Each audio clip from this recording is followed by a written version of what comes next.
I work nights in the part of the hospital that pretends to be nobody's. We call it back corridor, service hall, whatever makes day shift forget it exists. It's where the supply carts are staged, where the linen bins sigh when the lid drops, and where the service elevator waits like a polite animal.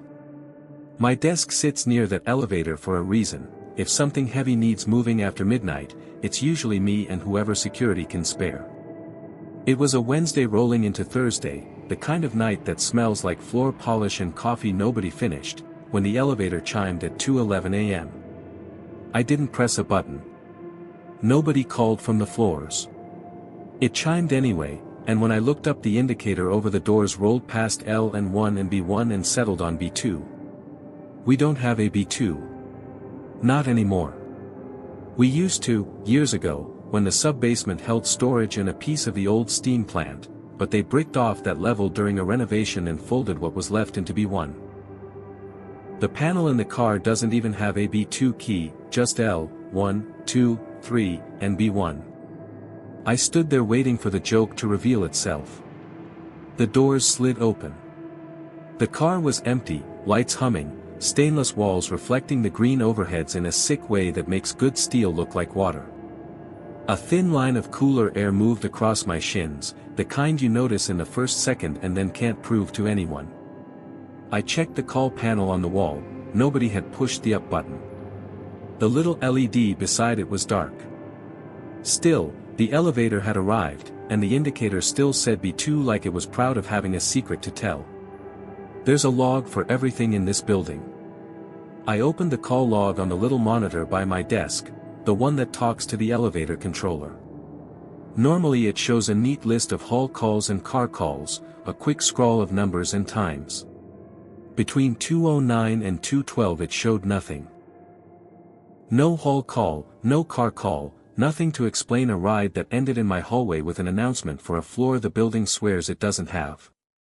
I stepped into the car and watched the doors try to close on me and give up. The floor indicator inside the car showed L.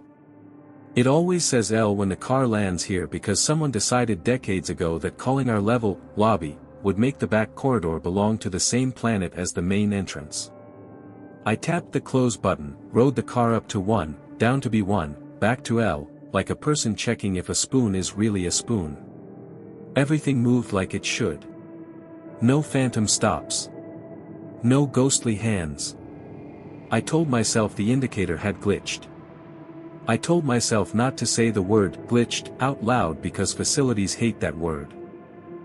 A lot of the job at night is listening. You stop hearing the air handler and you realize the refrigerators have dialects. As I stood there, the elevator chimed again. The indicator rolled again, confident as a metronome. L1, B1, B2. Doors slid open, the empty cold walked out and touched my legs, then disappeared like a person choosing to be polite. I looked at the clock on the wall, it said 2:25. I looked at my workstation, the call log still had no entry. When the car breathed and clicked like it does when it's been asked to do nothing and must settle for doing that, I picked up the radio and called security. Service car keeps arriving unsummoned, I said. Indicators reading B2. There was a silence that tasted like somebody's raised eyebrows. The night sergeant, Hale, keyed up. She has the voice of someone who's been told every story twice and still shows up. Fire service on? She asked. No, I said. We keep the fire service key cylinder locked. The only keys live with security and the fire box. I'll send someone with the key, she said. Don't lock yourself inside trying to prove something. I paged the operator in the switch room and asked her to pull the elevator's event feed. I'm mirrored to your controller, she said. Her name is Lorna and she can trace any wire by listening to how you breathe. Last call registered at 1:58 for linen from L to 2. No subsequent hall calls or car calls. No door close fault. Nothing. She paused. Why? I told her what the indicator said. We don't have a B2, she said automatically, as if reading a script the building had written for all of us. I know, I said. I just watched it arrive from B2. She didn't laugh. She's kind that way. Security sent a younger guard named Lewis with the fire service/independent service keys on a little coiled cord. He's new enough to still be curious and smart enough to pretend not to be. We turned the key in the independent cylinder on the hall station, just to make sure the car wasn't being pulled by someone else's remote control, and confirmed the switch was off. We opened the fire service cylinder, off. Everything as expected. We rode the car one stop, stood in the open doors like tourists, and returned. While we stood there, the indicator pinged again with that soft elevator tone that politely tells you a thing without ever needing you to answer. B2. Doors open. Cool on the shins. That was 3 arrivals in under 20 minutes, none of them logged. Lewis pressed his palm to the jamb. Feels colder when it opens, he said, and I felt relief bloom where panic might have. It's something you learn working nights, you believe yourself more when someone else says the thing you thought you imagined. The call log still had nothing. I printed a screenshot anyway and wrote 231 across the top, because paper is the only thing that makes stubborn machines feel real to me.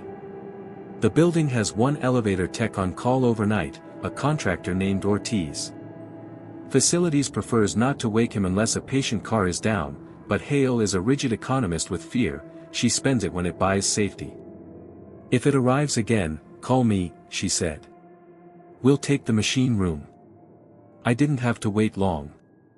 At 2:41 the chime sounded, the indicator rolled, and the doors parted. B2, I said on the radio without drama. Hale answered, meet me at the service stair. Bring the log print. The machine room is a space the hospital hides with the kind of pride people hide their teenage photos. It smells like hydraulic oil and belt dust, and the lighting is that unflattering yellow that makes everyone look like a warning. Hale lifted the hasp with her badge and we stepped into the heat. The controller cabinet for the service car stands shoulder high, a gray box with little windows that blink codes like excuses. Hale flipped the dead front, and there was the old group controller with its tiny green LCD still refusing to retire. No faults, she read. No hall call inputs active. No car calls pending. Last stop L at 0158. She tapped the History button and scrolled. The controller had nothing to say about 2 a.m. except that it had survived it. Put it in inspection and try to make it misbehave, Hale said, not because she believed it would but because doing the normal thing is how you remind your hands what they're for. We put the car on inspection. Key in the car top control, doors secured, slow jog with the up/down buttons, and ran it a few feet. Everything behaved like a manual says it should. We took it off inspection, closed the machine room, and walked back down the service stair to the hall. The indicator was already lit. The doors slid open as if they'd been waiting to time the moment to our arrival. B2. The car was empty. My legs felt that skim of cool again. This time there was a change. On the camera feed in the corner of my workstation, an old bullet camera that watches the back hall, the timestamp jumped ahead 2 minutes for exactly 1 second and then snapped back. I rewound, because sometimes your eyes lie and video tells the truth or the other way around. It did it again on replay. At 2 hours 49 minutes and 14 seconds the top left corner read 2 hours 51 minutes and 15 seconds for a breath of a second, then righted itself. I wrote it down. I don't know why writing helps. It does. Hale called Ortiz anyway. He arrived at 3:06 looking like a person who respects sleep but not enough to be angry on its behalf. He's one of those elevator guys who can smell a relay going bad. He listened, nodded, didn't smile, and asked to see the hall station. He tugged on the key cylinders, looked up at the indicator, tapped the car top call with his knuckle, and announced that nothing was obviously broken, which in elevator language means something is happening the controller hasn't been told how to be embarrassed about yet. If a hall call input shorted, he said, you'd see the LED. If the car call input stuck, you'd see the button lamp. If the selector thought it owed someone B2, I'd show you the button on the panel. There is no B2 button. We all stood there while the car did it again at 3:11, and I felt the shame you feel when you introduce an adult to a child who instantly refuses to say the clever thing they just said to you. Ortiz didn't blink. "Machine room again," he said. Back upstairs he pulled the cover and clipped his meter in like a surgeon tying off a vessel. He watched the input step and the relays click. Everything looked like a diagram in a textbook. He opened a different cabinet, this one with the group brain, and scrolled deeper than I had. "There," he said finally, tapping the LCD. The screen showed a line no one wanted, "Hall call SB2. SB2. Hale said. "Sub-basement 2, he answered. He pushed acknowledge. Nothing else populated.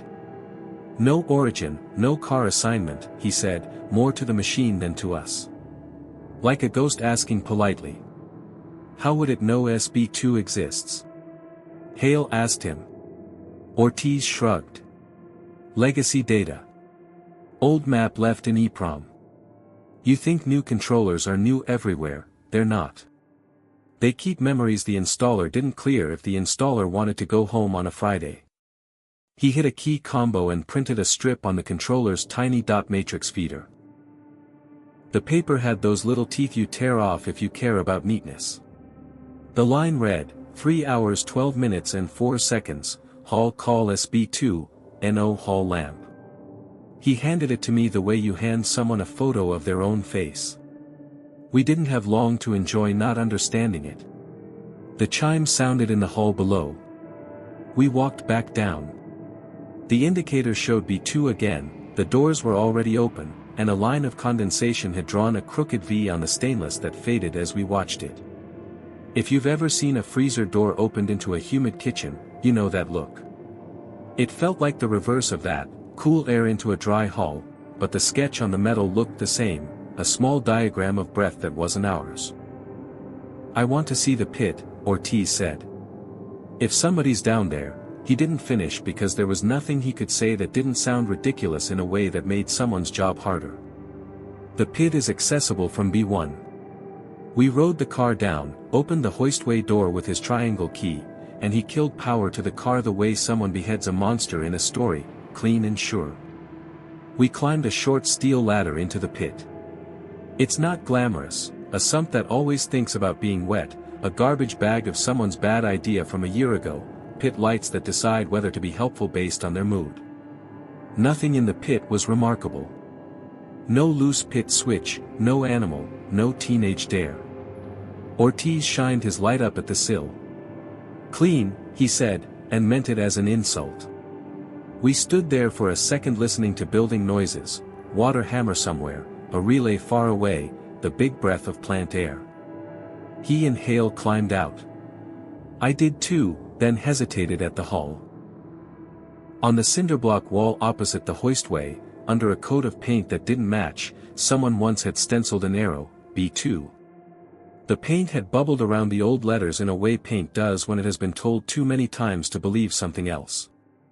If I hadn't been looking slantwise, I would have missed it. My hand went up without my permission and hovered over the arrow like you hover over a dog's head to see if it will allow you this. "See that?" I asked. Hale did. "It's been there," she said. "We just don't look at it anymore." We turned the car back on and rode it to L. On the way, the indicator inside the car scrolled calmly, B1, L, like it had never heard of improvisation. We stepped out and waited in the hall the way people wait to see if lightning strikes the same place again because you've just seen it do it twice. At 3:23 the chime sounded, the doors opened, and the indicator read B2. This time the camera timestamp in the corner didn't just jump, it drifted. For 3 minutes of real time, the recorded time moved ahead of us by 10, settled back by 8, and then caught up the way a watch you dropped once will catch up if you tap it and pretend you did a repair. Lorna called from switch. "I'm getting controller entries," she said, and read them as they printed. 0323, Hall call SB2. 0324, door open L. No hall lamp. No fire. She paused. The time code on the print is a minute ahead of mine. Do you have the right hour? Our wall clock's good, I said. I knew because I stare at it when nothing happens and when everything does. Hale touched the badge clip on her shoulder like she does when she's thinking. Pull B1 corridor video, she told Lorna. Last half hour. Lorna did. Running, she said. Her voice went the way a voice goes when it sees something it didn't know it knew how to see. For 3 seconds, she said, the B1 feed labels itself B2. Then it flips back. No frames missing. I think that's when we all stopped trying to treat the night like a machine that needed only the right wrench. The thing about hospitals is that they are too old and too layered to pretend coincidence isn't sometimes a language. Ortiz said he wanted to check the car top. Hale said yes. We put on vests because the rules exist even when we don't want them, and Ortiz popped the hatch like a magician lifting a false panel. The top of the car is ugly with purpose, dust, a governor rope, cables that look more like muscles than tools. He set us in inspection and jogged the car a foot up. We looked for scrapes, wires loose in the traveling cable, obvious sins. Nothing showed itself. The night continued to act like itself. At 3:36 the car arrived unsummoned. We let it.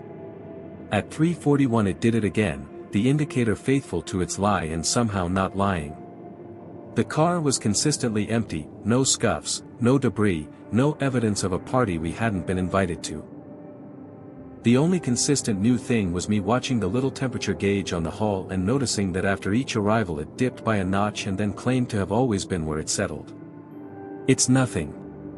It's nothing you could prove. But I wrote it down because writing has become my superstition. Around 3:45 Ortiz said the sentence that ends most reasonable nights. We're going to kill Maine to the controller, he said. We'll let it sit for 5 minutes, then power it back and clear the map. Hale nodded. We walked back to the machine room. He threw the big disconnect like it had personally offended him. The controller died with a sound I assigned to old TVs and arguments. We stood in the yellow light for the 5 minutes he wanted. In that time I could hear, very faintly, the service elevator's shaft make a settling sound in the absence of power, steel deciding it could rest. We restored power at 3:51. The controller woke like a person getting through the last hour of a long shift. Ortiz pulled up the hidden menu and cleared the legacy station map, which is a polite way of telling a memory it doesn't get to live here anymore. He acknowledged every pending call, even the ones that didn't exist. He ran a test pattern on the indicator. L1, 2, 3, B1, blank, blank. No B2, he said, unnecessarily. We walked back downstairs for the part where the night either keeps its promise or doesn't. It kept it, for a while. The elevator sat like a piece of furniture that had always been a piece of furniture. The indicator stayed on L. The doors did nothing except behave. I started to think about coffee not because I wanted it but because wanting it seemed to belong to a different version of me than the one who had been counting chimes. It didn't last. At 3:59 the chime sounded, and I swear it sounded pleased, which is an insane thing to say about a speaker behind a grill. The indicator rolled. B2. The doors opened. The cool breath touched our legs and then left. Ortiz closed his eyes very briefly and opened them like they were a pair of tools he was determined to keep using anyway. Fine, he said to the controller, which couldn't hear him. We're done. He walked back to the machine room. I followed. He opened a panel deeper than I knew existed and pulled a wedge of firmware like a tongue depressor. He checked a code written in marker on its back. He put it in again with a snap I felt in my teeth. New plan, he said. We'll tell it the world started yesterday. He reset again. The controller printed a self-test like a child coloring a page they don't care about. The LCD read, map version, current. He scrolled. SB2 wasn't listed anywhere, and yet we both looked at each other like people who have stopped asking technology to make promises. What ended it wasn't a fix. It was morning. At 4:20, an hour crueler than any other, the chimes stopped. The indicator stayed on L like a religion. The camera's timestamp ran correct and boring. We stood there like the band after a weird set, listening to the room go back to being a room. I printed Ortiz's SB2 history from the controller so we'd have something to show people later when they didn't believe us. It included just those lines: hall call SB2, NO hall lamp, door open L. The times were consistently 2 minutes ahead of ours. I bagged the print the way I bag everything I want to stop feeling like superstition. The next day facilities did what facilities does best: write down the solution the building will accept. They took the sub-basement map offline at the router that talks to the elevator group, something about a legacy node on a network someone forgot to decommission when they closed B2. They sent 2 men with mallets and a weird kind of joy downstairs to tap the wall on B1 where the shadow arrow lives. One square sounded hollower than the rest. Behind it, they found a hatch with a welded strap over it. The weld was old. The strap had a number stamped into it that matched a job code from 10 years ago when the hospital promised the state they no longer had a second sub-basement. They left the strap alone. Nobody wanted to make new promises to a piece of the building that had felt comfortable breaking old ones. In the afternoon, Ortiz replaced the little dot matrix printer in the controller, the one that had spit out the SB2 lines. The old one went into a box marked salvage like anything that tells the wrong truth. The new printer printed self-test OK, and nobody asked it to print SB2, so it didn't. The cameras ran in time with themselves and with us. The fire service key sat in security in its little labeled drawer with the red key tag that always reads as too cheerful. The indicator behaved. Nobody rode the car from B2. We didn't have a B2 to ride from. All that would be a tidy ending if tidy endings felt honest. Nights aren't honest, they're accurate. A week later I walked past the service elevator at almost the same time, 2:10 and some seconds, and I stopped without wanting to because I was listening for a thing that no longer belonged to a sane list. The car doors were closed. The indicator was blank. The hall smelled like clean mop. I told myself to keep walking. I did. A minute later I heard the chime behind me. I turned. The indicator rolled. L1, B1, nothing else. The doors didn't open. Later, when I looked at the call log out of habit, it showed nothing. That non-event is the one I think about the most, because it felt like a person clearing their throat and deciding not to speak. If you want me to give you the fix so you can put it in a file, we replaced a controller printer and cleared a map, we confirmed fire service off, independent off, we tested inspection, we found no physical anomalies. We documented drift on a single camera that never did it again, we bagged a strip that printed from a component now at rest, we reminded ourselves with an email that the hospital does not have a B2. If you want me to give you what I actually carry from that night, a chime at 2:11 in an empty corridor, a floor indicator rolling to a floor that isn't supposed to speak, cool air on the shins from a place we don't go, a controller that printed a line it shouldn't know how to, and a hallway where an arrow under paint points at a door that still doesn't open. I'm not claiming anything. I'm reporting. The elevator came from B2 4 or 5 times that night and never once carried a person. The log refused to own the arrivals until the controller printed its little receipts with a timestamp 2 minutes into the future. The camera tried on the name B2 like a shirt someone hung in the wrong closet and then put it back. Ortiz did his job so well the building forgot to be difficult in daylight. Hale wrote a report in security code that reads like a poem when you're tired, service car arrived unsummoned, indicator B2, no hall call, controller history shows SB2, time anomaly 2 minutes, no person seen. I filed my copy of the print with it. If you ask me if I believe in ghosts, I'll tell you I believe in buildings remembering.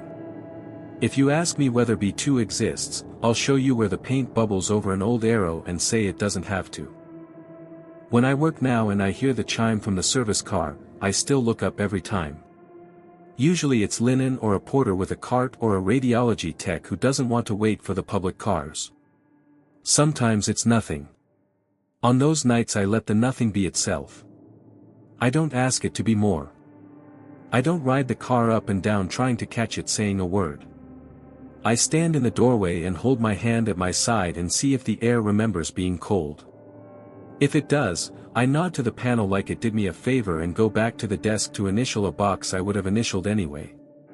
The indicator returns to L. The camera records a hallway not even my family thinks exists when I describe it, the kind of hallway that makes hospitals work at all. We keep our promises to the living and still, sometimes, the building keeps its own to the floors we bricked off. If that sounds sentimental, sit with a machine at 2 a.m. long enough and tell me you don't start recognizing how it says your name. I still have the little strip Ortiz printed that reads Hall Call SB2, NO Hall Lamp, Door Open L. It's in a bag in my locker behind a coil of spare lanyards.